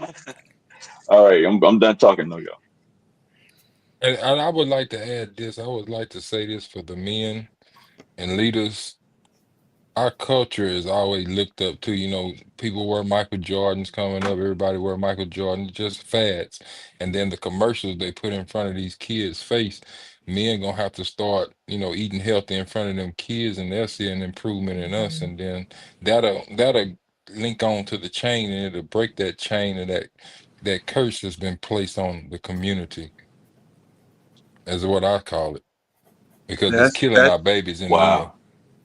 that's absolutely right, Paul, and that brings in right on point community gardens. I want to give a shout out again to Celestial Care Gardens. I want to shout out Nature Boy here in Atlanta, College Park, South Side. Um, they're doing the work. They're creating and cultivating the place for you to be, for you to bring your kids, for them to see, for you guys to get dirty, get in the dirt. Mhm. So we have time set aside at these community gardens where you can go and earn, again, maintain your benefits and earn other incentives by engaging in these activities. So the environment is here, the people are here, and the other thing I wanted to say then too is with the seed drive for the Earn Cancer CC for what Dan is doing here, to be able to cancel cancer. We definitely would like and put a call out for, again, individuals in the community that understand or know someone, please donate. We take all sorts, and when I say we, not just me directly, but the organizations we're associated with, and you can reach out directly to Dan as well. But we are looking for, again, resources in kind, but also financial donations to purchase seeds. You can purchase bulk seed or individual, but just one seed. Just one seed, and that one seed will actually be planted in these community gardens that we're talking about. And if you're an ABOD, you actually have a choice to choose what kind of seed. Of course, you have to do a little research because Dr. Ross is here, but you get to choose what kind of seed and understanding how long it takes, like Dan said, for that seed to come to fruit. Now you have a game plan and a goal, right? So we're utilizing all this to educate, but also to feed the body, the mind, and the soul. With that being said, I do want to say a few things before we wrap up here, because obviously we need an extension of this prostate conversation. Um, because I do want to share again when we talk about community, right? Can I see? Yeah, when we talk about community, Emory, Alzheimer's Disease Research Center, so Emory Health here in Atlanta, Emory University. We have the ADRC, Alzheimer's Disease Research Center. So we research Alzheimer's, but there's a lot of things going on there where it's basically they have every second Thursday, or the second Thursday of every month from 9 to noon, minority male 50 plus. You have to be a male, minority, 50 plus. There's 4 hours of information. I'm going to turn these 4 hours into dirty hours. So you can come here and get your digital immersive, right, reality training year round. You can get that, and we will incorporate, if you volunteer your time and go here and learn this information as a minority male, we will be able to account and compensate for that. But this is what our community is doing. This is what the medical establishment is doing. Now, I don't work for Emory directly, but I'm almost 50, and I've had a couple brain traumas myself, and that aged me a little bit. So I was biologically and war and torn enough to get into this program. So when we talk about aging well, that's something else we should talk about. But if you look here, these individuals happen to be in that picture, right? But these individuals in here who are running this, first of all, is Dr. Parker, female, Black, started this whole thing, right? Because she recognized and knew what we needed. But these gentlemen, these doctors standing next to me, these are the individuals that are responsible, right, for what's going on in our community. And what do we notice there? What do we notice? These gentlemen are representative of our community. And this is something that Richard alluded to, which is important, right? And so we have to be on both sides. We can't just be the patient. So I wanted to mention that in the Emory Brain Health. So this is a call out to Atlanta and Atlanteans, ATLians. Y'all know, if you know someone 50 plus, please send them out to join us second Thursday of every month. Um, then I wanted to jump quickly to when we talk about, excuse me, doing something. So GNN, Getty's Neural Network, I put together a collaborative effort actually for a clinical trial. And this clinical trial is using technology. It's basically, we will be looking at, this one is depression and dry eye disease for gamers as well as aging individuals. But what's interesting about this is that, again, it uses telehealth, which we know that our people rely more on because we don't have the access and the resources to get to the hospital as frequently as you need, especially when you're dealing with major issues. You may not have what it takes to be in the hospital for extended periods of time. So telehealth becomes important, right? And we're the first and only trial as well that's putting together all of this combinatorial treatment, looking at epigenetics and using blockchain and AI technology. And Richard will be back to talk more about that on another show, ladies, as we partner and take this thing to the globe.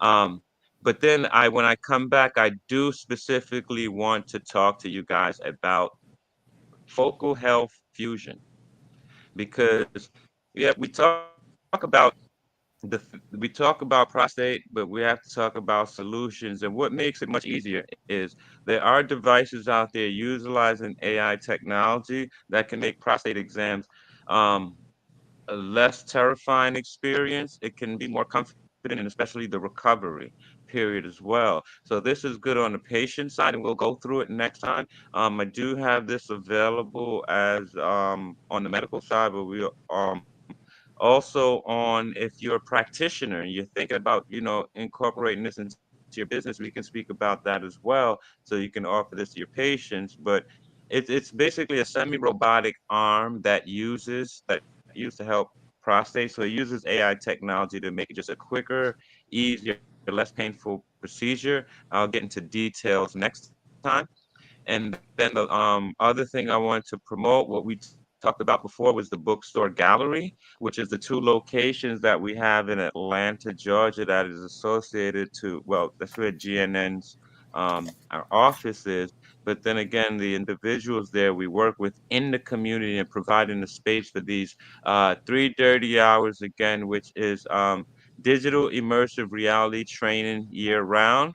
And we'll get into what that does, but it leads to discovery, it leads to innovation, right? And we'll break down all of these things, but you got to show up to be a part of it. I can't give it all away. And then the last thing I wanted to do is support some young entrepreneurs as we talk about this in as we move forward, because when we talk about cancer and what you can do, and I got some young entrepreneurs from New York City, from my neighborhood, and they are again being a beacon, to be from in and around the PJs and the projects, and still to have the mind and the fortitude to try to do something positive, though we know we're swimming in negativity.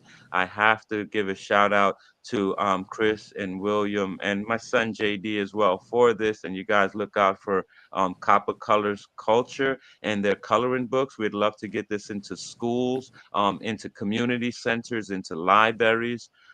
It represents us very well, and there'll be opportunities for young folks to understand how do you become a young entrepreneur. And who knows? Maybe there may be a book about prostate if you guys really want it. You just got to ask for it. So, with that being said, I am Dr. Ross. I thank you for your ears, your time, your attention.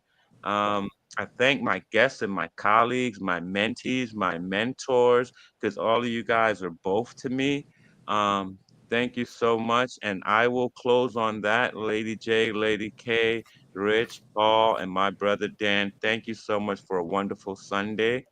I bid my time. Likewise. God bless you, brother.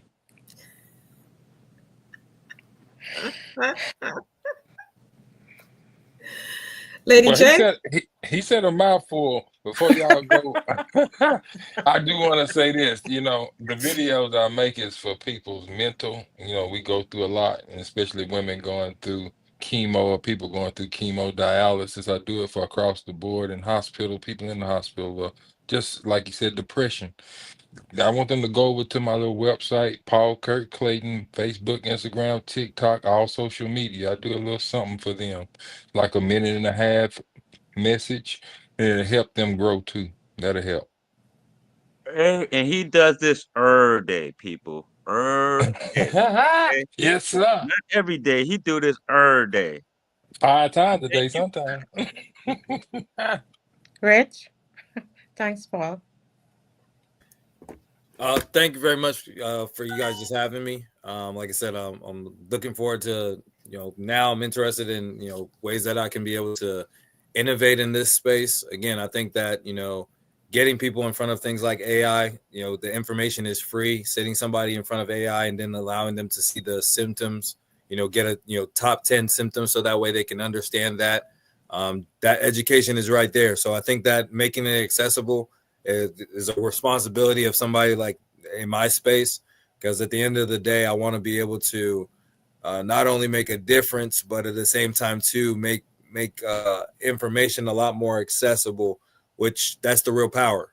But at the same time too, giving a pathway to practicality or how it can be done, because knowledge without application is nothing. Sure. So Sure. with that all with all that being said, again, Lady J, Lady K, thank you guys very much for the opportunity. Look forward to many conversations, like I said, whether it's in the tech side of things, gamifying gut health. We talked about that. That's something that we can talk about as well, because I think that being able to get into that space of looking at the world differently, looking at things. Yep, your gut and you. Like I said, having a little character that's giving you a little info about that stuff. Really, again, it's just how can we look at things differently when you start looking at the world from a different perspective. Again, people like Paul being able to take things like grief and be able to put it into a game form, and taking things like neurology and teaching you about your brain. Dan doing things. That's why, like I said, everything to me is a game. And really, once you put into that, it makes it a lot easier to digest the information. And again, this very difficult world looks a lot easier when you can see it as just leveling up. So again, thank you guys very much for that opportunity. Right. Wow. Yeah, I Thank would. you, Yeah, Thanks, Richard, Rich. for Yeah. being, I would. you know, Hey, real quick, Dan. I just got to Thank say, you, Richard. yeah, Oh, sorry, Dan. Give me one yeah, second. I just want to thank Richard really quick because he's a young man, right? He could be out doing a lot of what the young men are doing, but I've seen this young man and what he's doing. I'm so proud of, and I'm glad that you're here amongst us and to be speaking about what you can bring to prostate at this age. I mean, come on, man. You got to commend that. So thank you. Go ahead, Dan. yeah. I'm just going to be straightforward and say thank you, Lady J, Lady K. Um, that this is you've contributed hours basically this time uh for ABAWDs to have joined in and listened in and actually earned their hours, literally. So I just want to thank you guys for making this happen, and I just want to recognize, that this time was available for those who may need to have reported that they contributed or joined in on a related training and instruction. If you catch my drift. So Yes. yeah, just wanted to say thank you guys, and we're recognizing this as um, those same hours that we're recognizing during Dr. Roz's event on Wednesdays. It's the same 3:30 hours. And here's the beauty about that, ladies. The fact that it's recorded, and this is, Dan, you are superstar for this, but the fact that it's recorded now, we have some sound-based currency. That means the individuals, they don't have to listen to it live. They can listen to it tomorrow, next week, and they will get their hours. So bless you and thank you. Thank you, Yes, and I will. Dan. You are the Yes, I'll man with vouch more for than them. a plan. Yeah, we need to, the letters or anything that they need to, because this is going to be recognized. That agency. Wow. Wow. Lady J?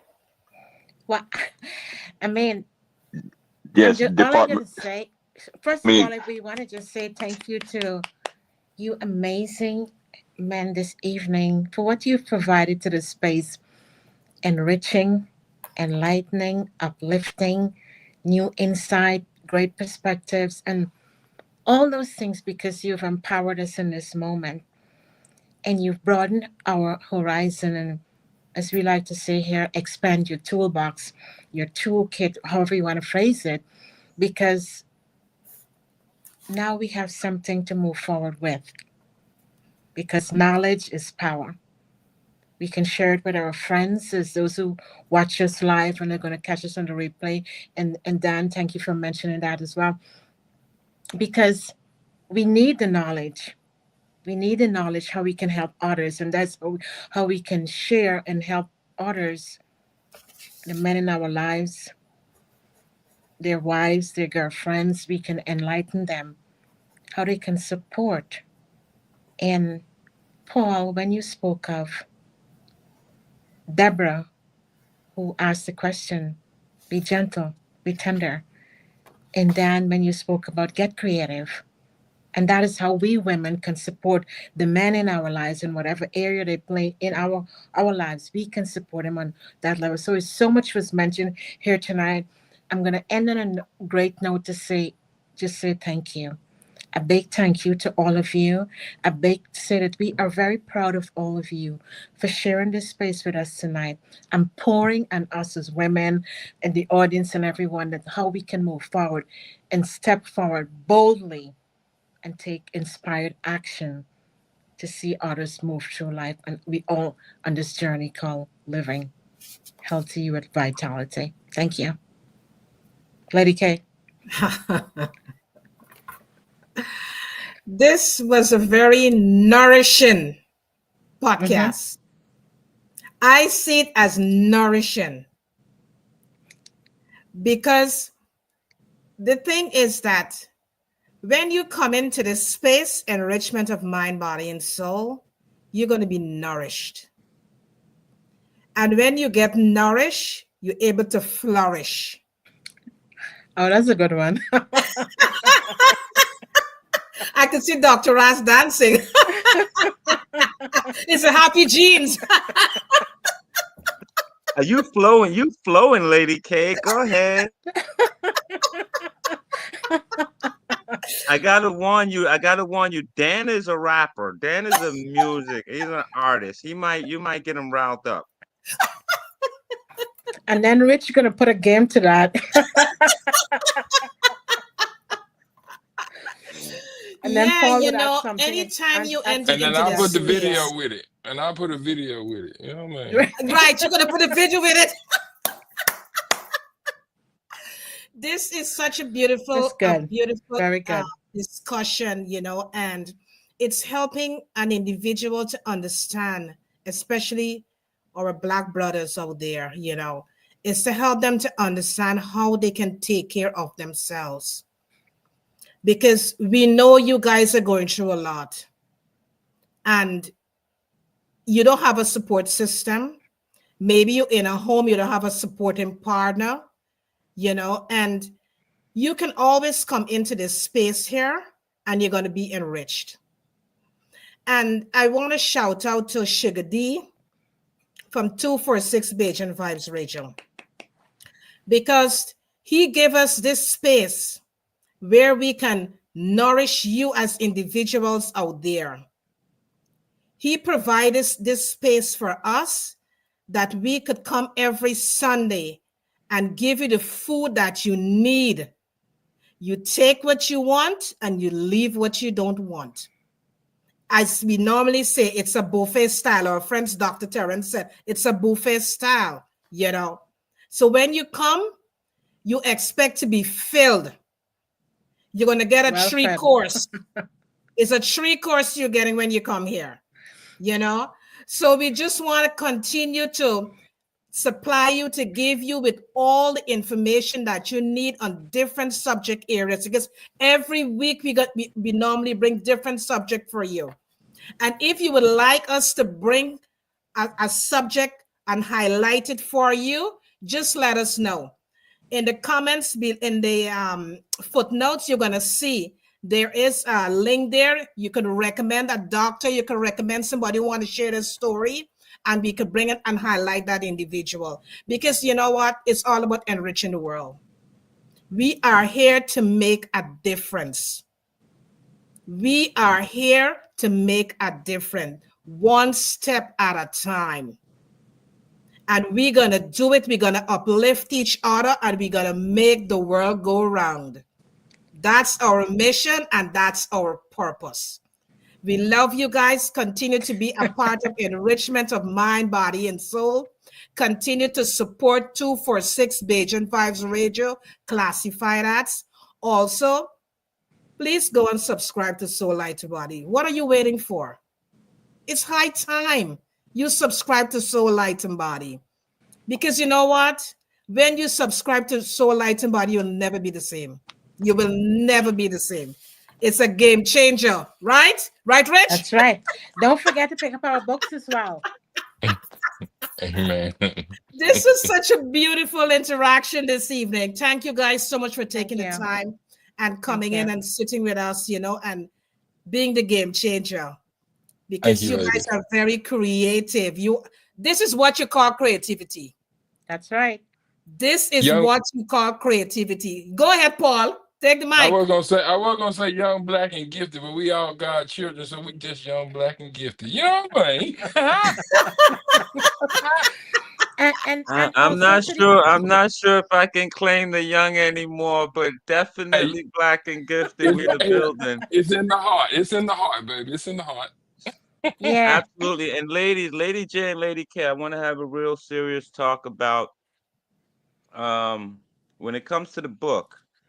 So your books, right, and what you're doing, and that book that I just previewed with those young gentlemen, Will and Chris there, I want us to take a look and to see how you guys can support these copper-colored cultures and what these young men are doing, because the images in those books and the issues that they're tackling is the topic of conversation, but it's coming from the youth. So we need to support that. So if there's a way we can support, again, you guys' books, we figure out how to get it into the bookstore gallery and what we're doing there, and vice versa. You can help get the books of these young gentlemen into some spaces you ladies have. I think it'll be mutually beneficial. Thank you. Sounds like a plan. That sounds like a plan. Thank you for mentioning that. And to the audience, connect with each one here tonight, because they are amazing. Yes. Connect. Next Sunday, I might just be a guest. I don't know what the ladies are doing, but I definitely check it out. Do you ladies have your topic already for next Sunday or not yet? Yeah, we have a topic. Yes. It's a surprise. Okay. All right. Well, when you're ready, you know what to do. Send me the flyer. I'll blast it out to the community, and we support each other as we've been doing. Thank you. Thank you. Thank you. Thank you. Thank you so much. Love you Thank guys. you guys. Y'all have a blessed night. You too. You too. Stay blessed.